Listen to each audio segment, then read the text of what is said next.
are 5 minutes late. I won't hold you up any longer. We're going to need to get some staffers to help me clear this, because all I'm going to say is DreamWorks is very happy to present the 25th anniversary year of Star Trek to Chicago. Get on there!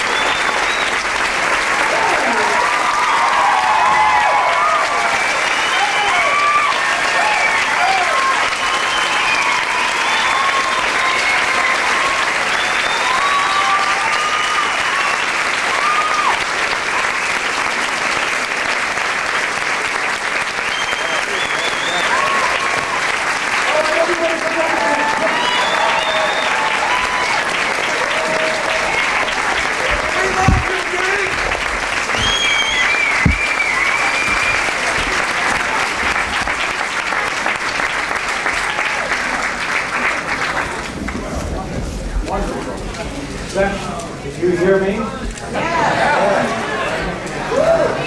Hello, Chicago. I finally got here. Is everybody happy? I can hear you.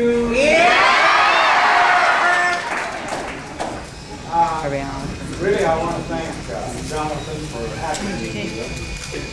I have thought about Chicago many times. I haven't been here for many years. One of the real early conventions we did, I don't know, it was in the 70s, I think. It held at the Hilton Hotel. Can you hear me now? Yeah. I'm a doctor, not a mechanic.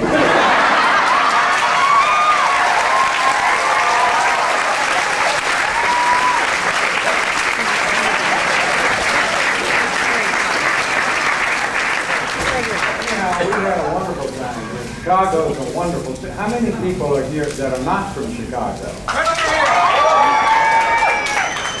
How many are here from out of the United States? New York? Where in the hell are the rest of you from? Pittsburgh, I see. Well, anyhow, welcome from wherever you are. You're wonderful. I don't think I've ever seen a better looking group of people. I love your weather here. Real California weather. Anyhow, this is my first time back here for a convention in all of those years. And again, I want to tell you how much how pleased I am to be here. Some time ago, I wrote a poem called The Big Bird's Dream, that I'm sure many of you have heard. And then I wrote a poem called The Dream Goes On after that. And when it looked like for a while we were not going to do a Star Trek 6. So we had a big convention in LA, and I wrote another poem. And I titled it, The Dream Ends. And then I heard a few groans, so I decided to call it The Dream Goes On and On.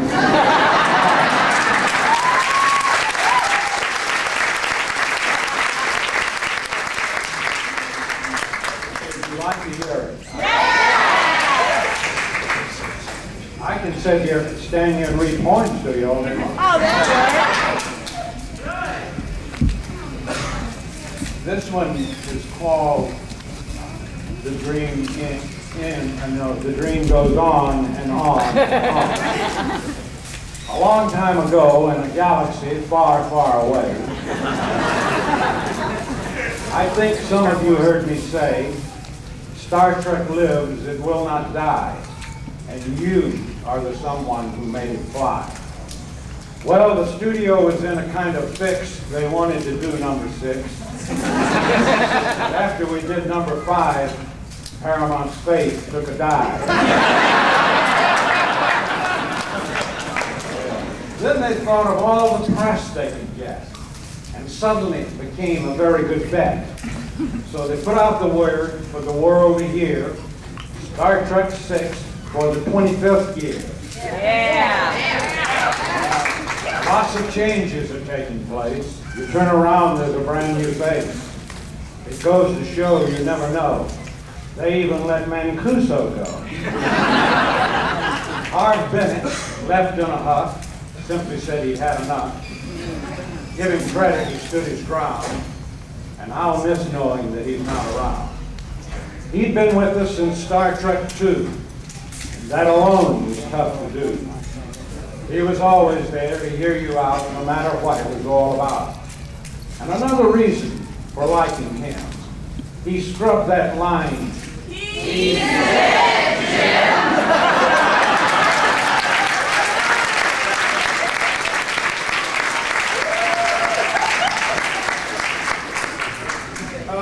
It's good to know, just in case, that we've got Ralph Winters in his place. A better man could not be found, and we thank our stars that he's still around. Now I've got some more good news. We've got Nick Meyer. How can we lose? It's good to have someone we know to see us through this final show. Star Trek VI was made for you. It's Paramount's way of saying adieu. Please accept it with deep appreciation from those of us in the Federation. We don't care about a critic's review. We only hope it pleases you.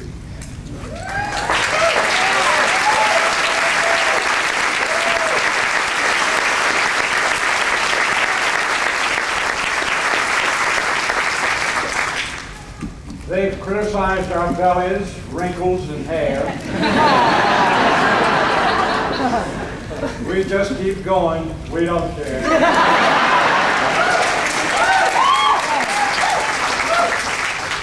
I don't suppose they've ever been told that all of us are growing old. It seems to me the thing worth knowing is to simply try to keep on growing. Well, now it's time to check on the crew to see what's old and what is new. Jim has bought a new RV.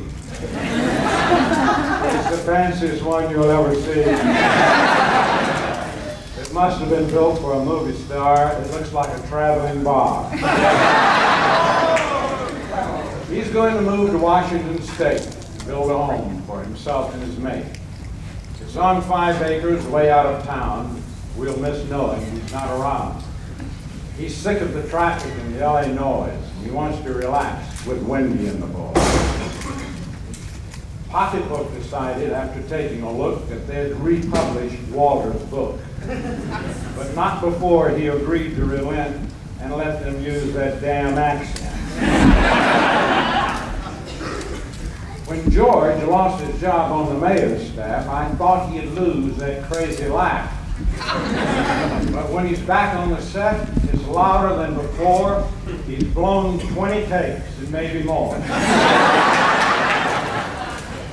And as most of you probably already know, Michelle now has a one-woman show. She's touring the nation in a variety of roles, touching people's hearts and lifting their souls. She's got talent, looks, and guts. She's out there knocking them on their butts. We love Michelle. She's very dear, even with that thing stuck in our ear. Bill, of course, is doing 9/11. He's a star, so he's in heaven. He always seems to be on the go. He even has his own horse show. He works all week and he rides on Sunday, and he's back on the set the first thing Monday. It can't be money he's after. It must be a law of applause and joy and laughter. And I hope he'll always be around with both feet firmly on the ground. After all, it's because of him that I have that line, "He's dead, Jim!"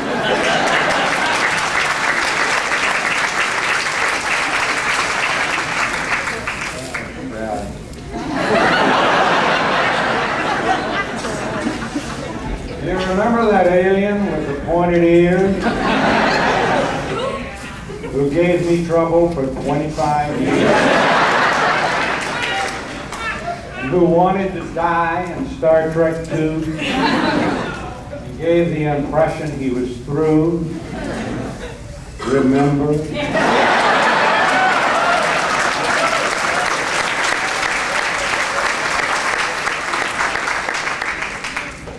Boy, did he do a turnaround when he heard that money sound.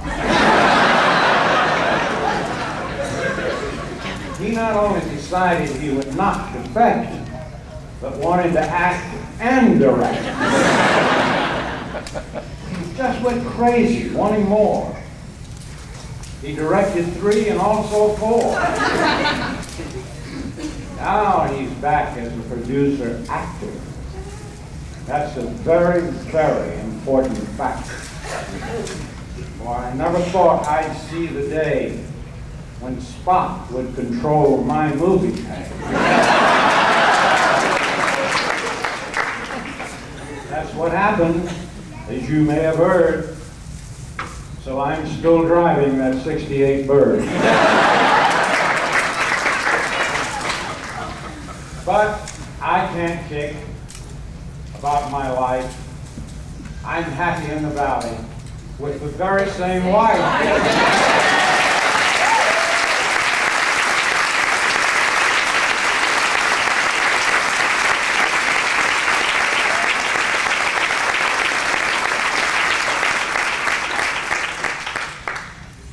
Finally and foremost, there's my dear friend Gene, the man responsible for this whole wonderful scene.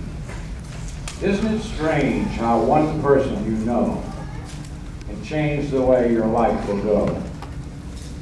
He will always be a part of my life, even though my nurse became his wife. Now all of this has been said in fun and not intended to hurt anyone. You are the reason that we're all here to celebrate this, our 25th year. I always thought Star Trek would just be something constant, such as a sea. But like all good things, this too must pass. So, I'll see you all in the bottom of my glass.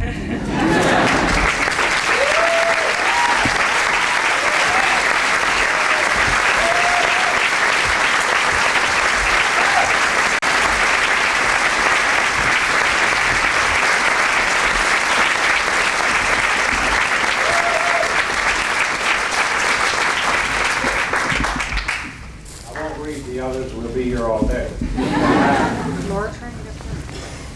You know, speaking of Star Trek VI, I'm here to tell you that I really and truly think you're in for a very enjoyable film. It was a very rough shoot, very tiresome affair. The first 5 weeks of the film involved Leonard, God forgive me for that name, saying that name, Bill Shatner, and myself. And I got to know Bill pretty well during those 5 weeks. And one day I was on the set. In fact, when we had the big convention in LA, he went out on stage. I don't know how many, were any of you here? Well, you know what happened. He went out on stage and he began to nail me to the cross. For no good reason at all. I think he thought it was funny. He was just telling everybody how old I was. My God, he's getting old, you know, and he's doing this. And I'm sitting back there with Leonard. And I said, gee, he's really nailed me to the cross. And he had planned to open by telling a story about me on a trick that he played on me on the set. And I knew he was going to open with that, or come right after he started this bit with me. So I decided that when I got out there, I went out, I'm getting confused with this. I went on first. So I knew he was going to open with this story. and he had played the trick on me, and I was going to get even with him by telling his story first. So I went out and told the cookie story first. Well, he went nuts. He just went nuts backstage. So Leonard, when I came off stage, Leonard said, "Bill is a rat." He said, "You stole his story." I said, "I intended to do it because I told him I was going to get even with him someday, and this is what happened." Then he got out on stage, and that's when he really began to nail me to the cross. So I told Leonard back there, I said, "I'd give anything in the world if they had a hook here." The stage manager at the Shrine overheard me, and he said, "I've got one."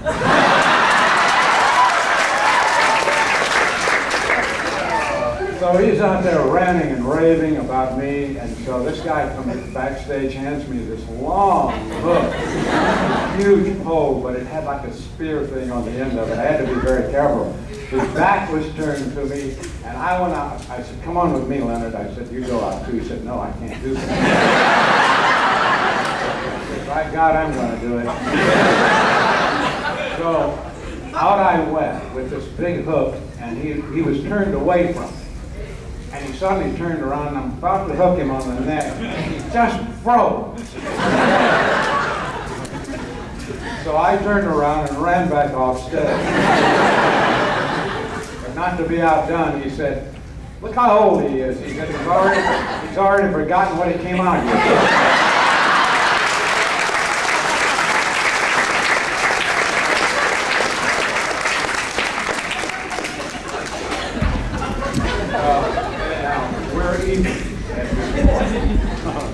So I know that some of you may have some questions, so if you want to ask a question, we'll get to that. Yes. I promised you something, Okay. and I'd like to give it to you now. Oh, thank you. And nice to see you again. DeForest Kelley Compendium. Graphics by Scott Geyer. My husband. That's your husband. Oh, nice. Read the dedications. Isn't that nice? Thank you, Mara. That's very sweet of you. I appreciate Dedicated it. to Carol. Dedicated to Carolyn. Here's to you, Carolyn, wherever you are. Yes, in the red jacket. Yeah, you didn't say what Chief Johan's up to. What's Mr. Scott doing? Yes, I did. I said he really is. He's building a house in the state of Washington. Oh, that hole. And he's got a new RV that looks like a traveling box. No. No, that was Jim. I thought it was a Jim. Okay, No, sure. you're as confused as I am. Yes, you were first. Hi. Any final word on your star ceremony yet? And what? Oh, about my star? The tentative date for it is December the 18th.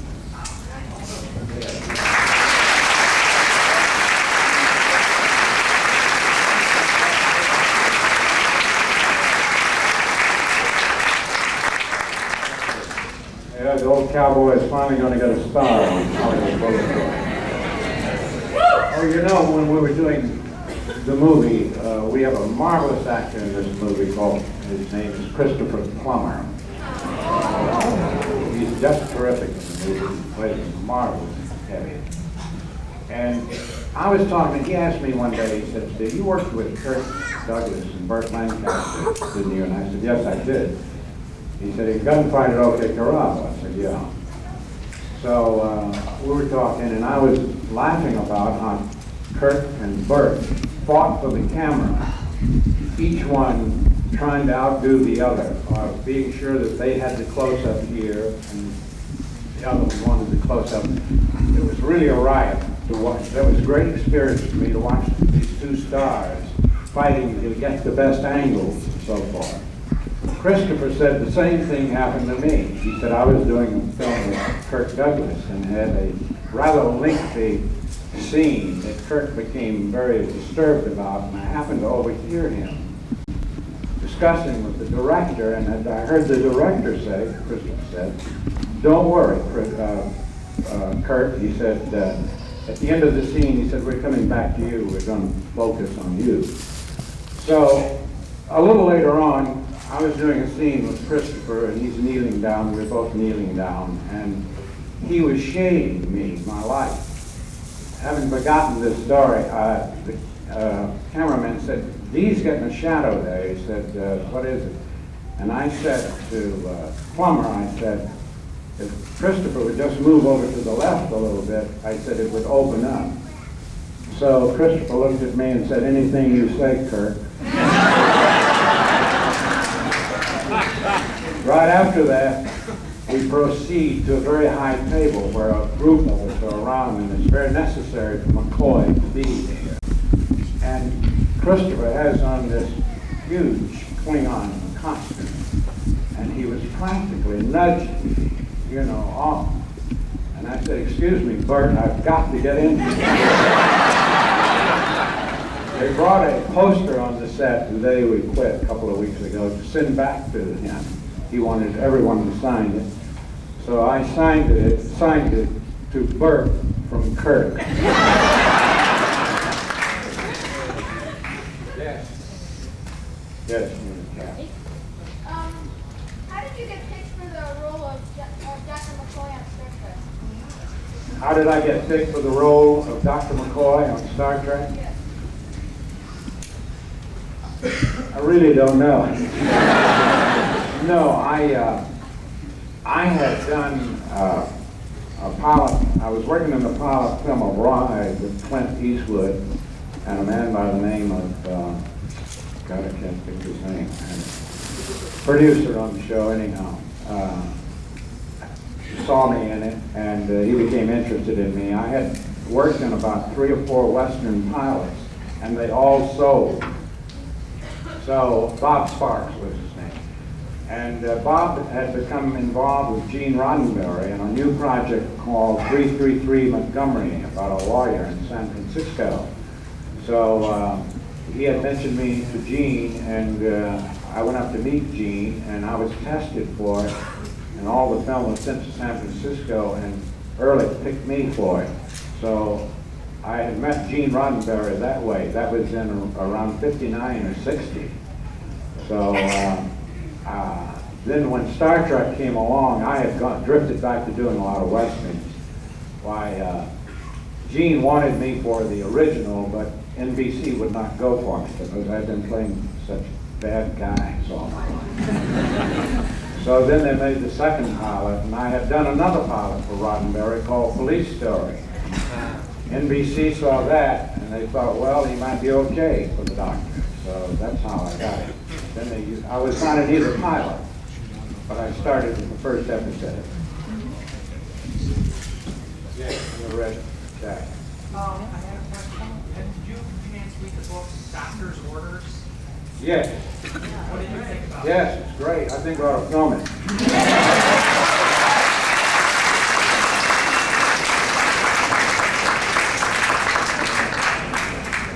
If anyone in the back, way in the back, would like to ask a question why Lisa is there, a good-looking girl in the aisle, and she has a microphone, or she can relay it to me.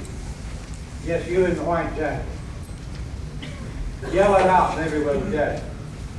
Did you get to meet Liz Taylor when you was working with her on Raintree County? Yes, I did. I did meet Liz Taylor on Raintree County. It was a very brief meeting because none of my scenes were with her. I met her on the set, and then I met her again 2 or 3 years ago at Paramount when they had everyone who had starred in a picture for Paramount to take a big photo. Very beautiful, very charming lady. Yes, in the jade dress there. Can you tell us anything about the Star Trek movie? Or Can I tell you anything about the Star Trek movie? It's difficult.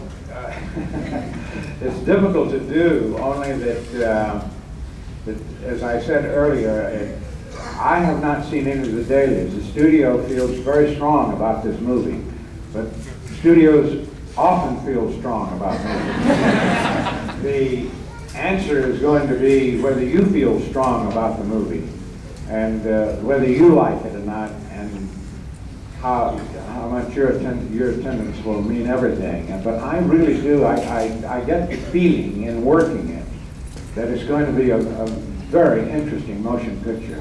It's got a lot of wonderful dramatic stuff in it. It's got a lot of comedy, and intrigued. Yes, in the Star Trek uniform. Yes, I would like to thank you for the many hours of enjoyment, especially the punchline in Star Trek 4 as Must be Mark. Yes, off the deep end, Mr. Scott.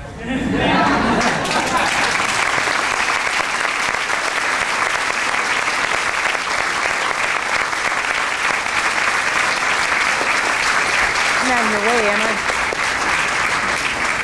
Thank you very much for those lovely words. That's always good to hear. You standing there. When you look back over the years, is there anything, if you could change anything about your role as Doctor McCoy, would you change any part of it? If I could think about doing, if I had it to do over again, would I do it? Would you change it? Would I change anything about the character himself? No, I don't think so. There are always things that you maybe would have liked to seen developed, but having been on for 3 years, if we had gone 2 years, I think McCoy would have been even more strongly developed. But the character itself, no, nothing there. I thought you were going to ask me a question that was asked us in St. Louis some years ago. Leonard and I were on stage together, and someone asked, you were there? Well, welcome. And someone asked if we had it to do over again, looking back on our career, would we do it again? Now that's a very potent question. I don't know about Leonard or Bill, but and I had been fortunate enough at that time. I was doing television and crossing over and doing motion pictures, and my career was doing very well at that point. And no one knows what would eventually happen to you. But when that question was posed, I looked at Leonard, and Leonard looked at me, and he said, "You first." I might have known. So I thought about it, and I said no, I would not change it. You never know what's going to happen to you in the future, and as I look back on it, Star Trek has brought me many joys, and I think as actors that there are very few actors in this world that have experienced the love and affection from people such as you and fans all over this world, England and France and Germany, East Germany, West Germany, everywhere. And some of the things that we have experienced, I'm sure that other actors perhaps have never experienced or never will. So I'm quite proud and quite satisfied to have spent these years with Star Trek.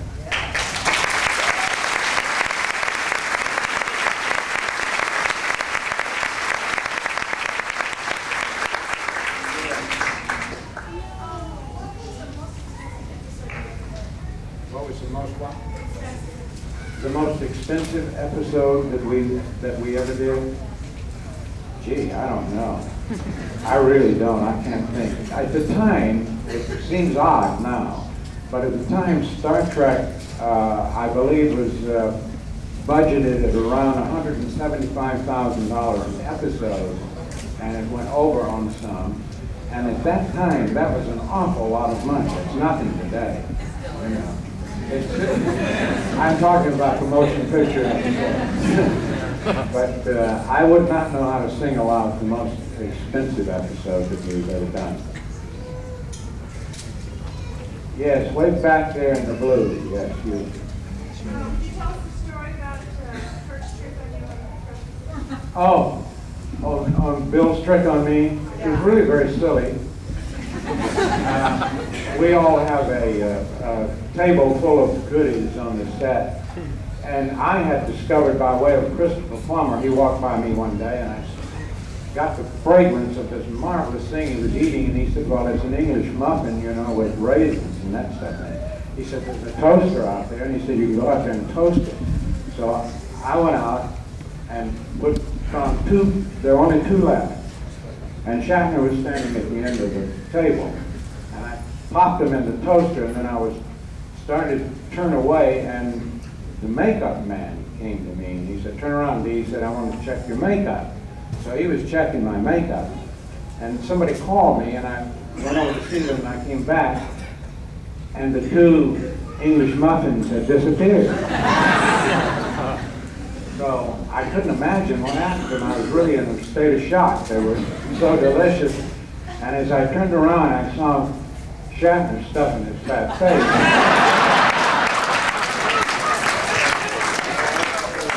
Trying to swallow those things as fast as possible. It looked like he was going to choke. And I said, "Oh, so it's you." I said, "Is there anything I can do for you?" And he said, "Yeah, you can call 911. I said, I'll get even with you if it's the last thing I do. He knew of a few tricks I played on some cowboy people, and he fretted about it quite some time. So that's where I got back with him with that hook down there in the auditorium. Yes, you and me. Will there be any more like cameo episodes on the Next Generation? You did that in the first episode. Will we hear any more about McCoy on that series and all?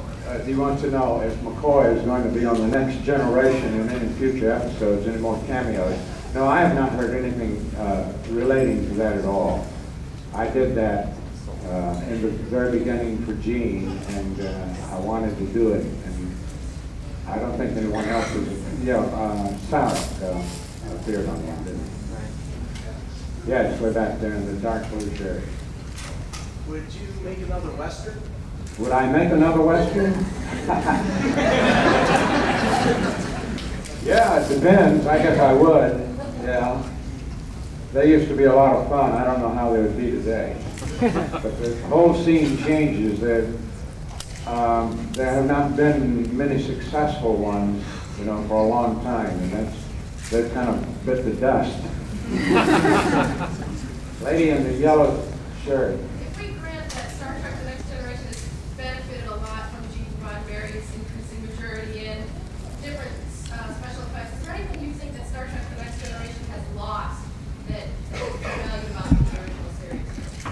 Is there anything that I feel that the Next Generation Star Trek has lost?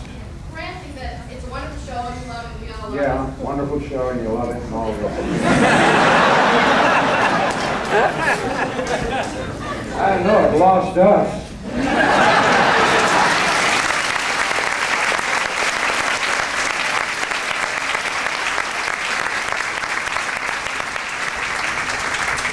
It seems to be doing very, very well, for which I'm very happy for them. It's rather difficult for me to look at it, and I think it is any of us, because it's strange. You'd have to put yourself in our place. It's like looking at something, like you're walking back into time or someplace. That it's as if I'm looking at something that we have done, and I find it very difficult to view it as a viewer. I think it's well produced, and of course, after all of these years, the sets are wonderful, and the production values are great, and but that is my feeling with it. The lady in the very back row in the middle of the aisle there is white.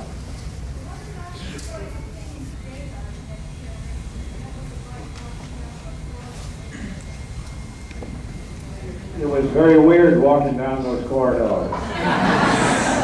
It was quite strange. That little cameo required 5 hours of makeup and 2 days of testing the makeup and the hairpiece and the whole thing.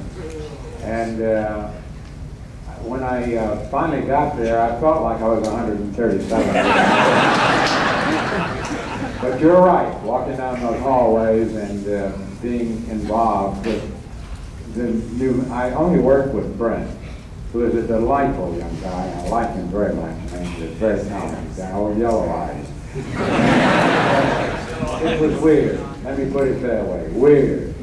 In the blue shirt. What are your favorite movies? My favorite movies? Well, you're talking to an old-fashioned guy. I have to say one of my favorite movies is Gone with the Wind.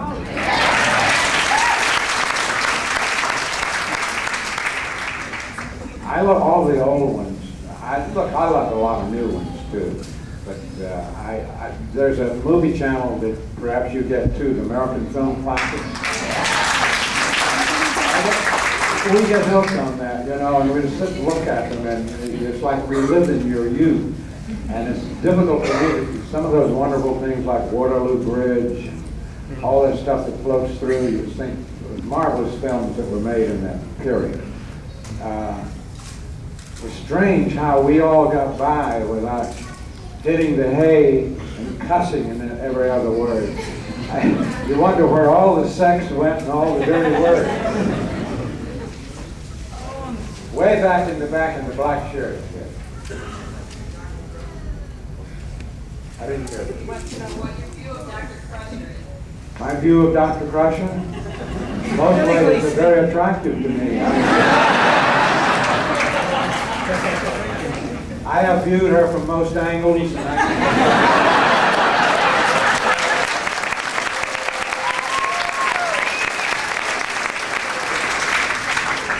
Who in the hell do you think she comes to for her annual visit?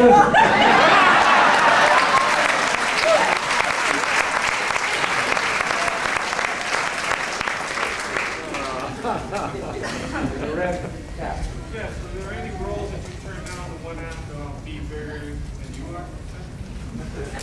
Roles that What roles have you turned down that went out to be bigger than?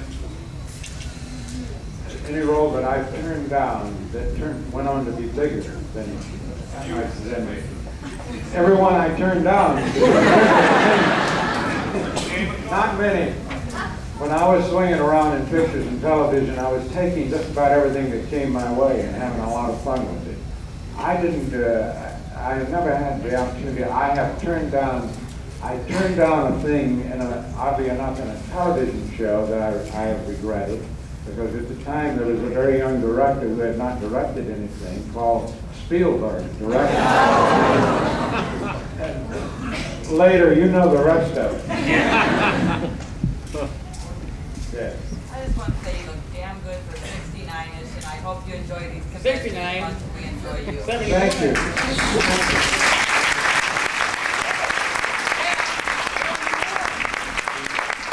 For the benefit of you who did not hear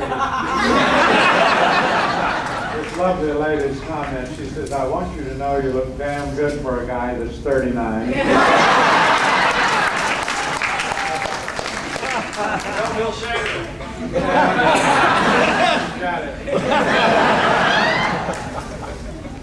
Way back there, I see your hand wiggling.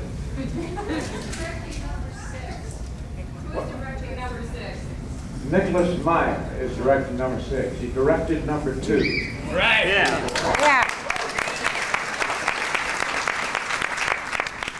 Nick is a very bright, energetic, imaginative young guy, and very talented, and willing to try a lot of things, even though some of them may be wrong. But he's a terrific young director, and I think he's going to bring a lot of energy, and I think you're going to like what he's done. Yes. Two things. Does McCoy have some good lines in the new movie? Does McCoy have some good lines in this movie? Yes, I have some pretty potent one-liners. I saw a picture of you and the group at the Gene Roddenberry building dedication. Was that a belt buckle that I've seen before? Yes. She's speaking of my belt buckle. My fan club president, Sue, gave me this belt buckle on my 138th birthday in Florida. It's a, see? Oh, you got it on today. I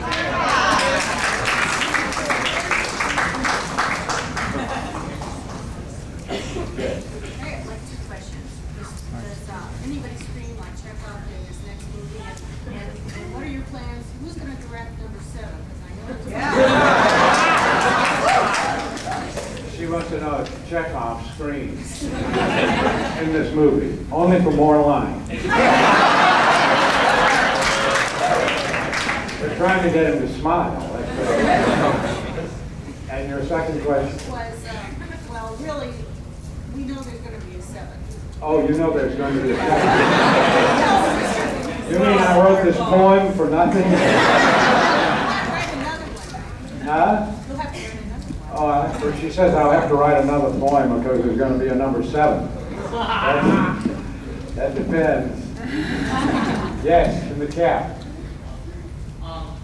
you think that there'll be a chance, speaking on her question, that there will be a crossover between the old generation and the next generation? And if so, will you be in it?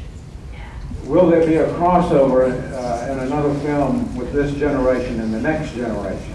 And if so, would I be in it? I don't know the answer to either one of those questions. I haven't, for your information, I haven't heard any dialogue, concerning this. That's been kicked around and was kicked around also in the television series. They thought it might be interesting to interchange some way or another with the next generation. It's an intriguing idea. You never can say what they will do and what they won't do. Yes. At the Los Angeles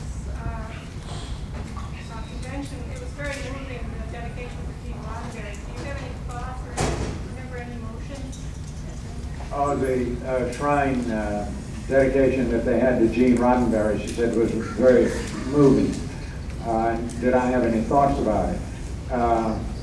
No, it's, I have known Gene longer than anyone in the cast or anyone associated with Star Trek. So he is more than just a creative producer to me. He's a dear person and a dear friend.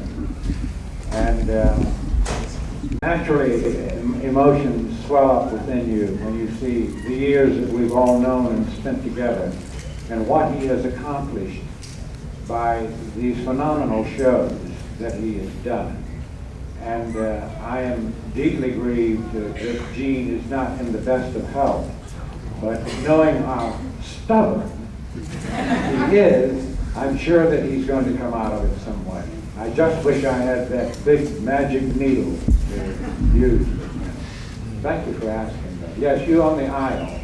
Thank you. What episode did you enjoy personally making the most? What episode did you enjoy the most? Out of the series, episode in the series, there were a couple. I enjoyed City on the Edge of Forever.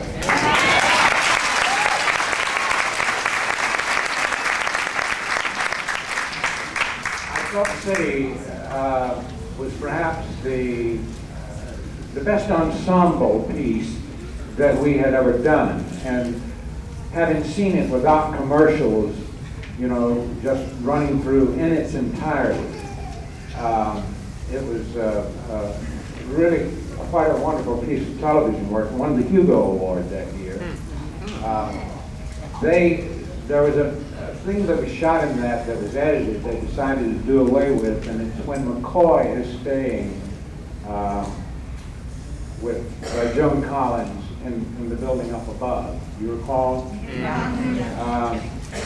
There's a scene that took place between Joan and myself that where she comes up to check on me, and she has some dialogue with me, and there's a kind of a look to me and a look to her, and I have a line about something about, you've got the biggest, most beautiful eyes I've ever seen. And it was beginning to bring out that McCoy was having a feeling about her. And then they decided to go against it, and they eliminated that.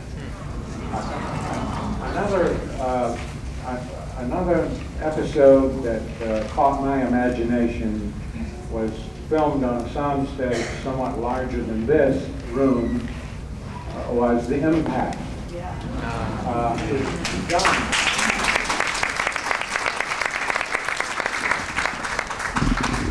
The Impact was done with the stage completely draped out in black, the entire stage.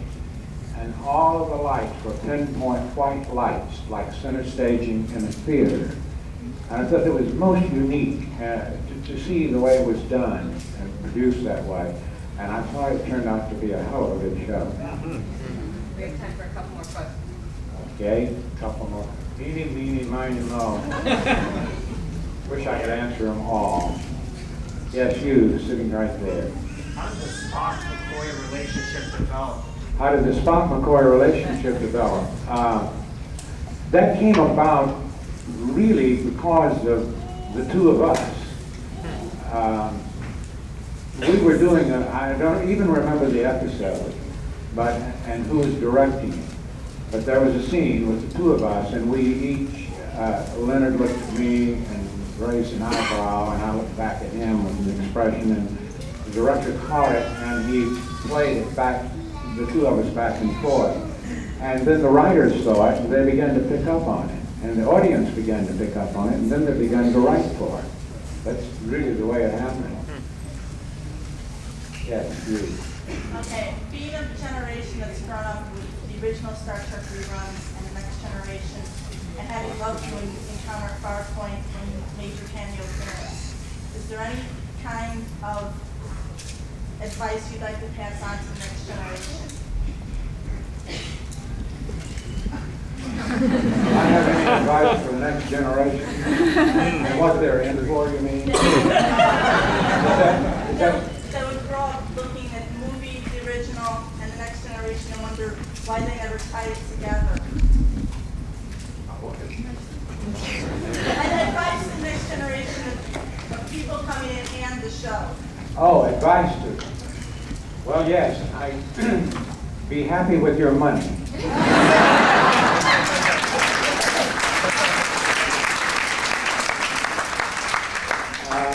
Most disturbances come about with series in negotiation.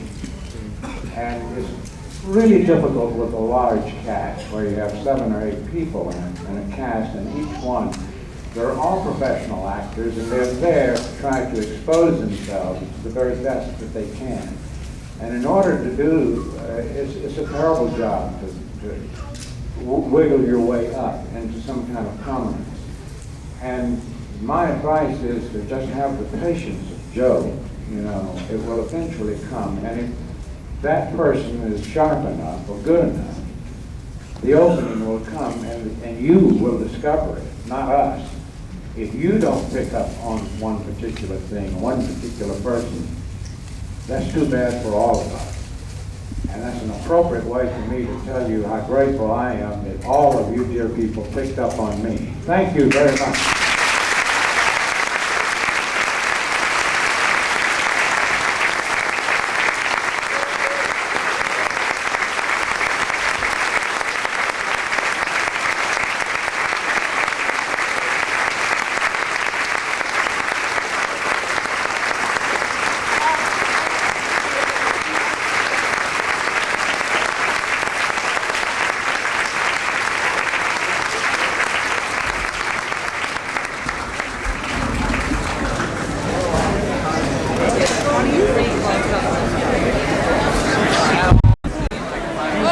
Excuse me, I'm sorry.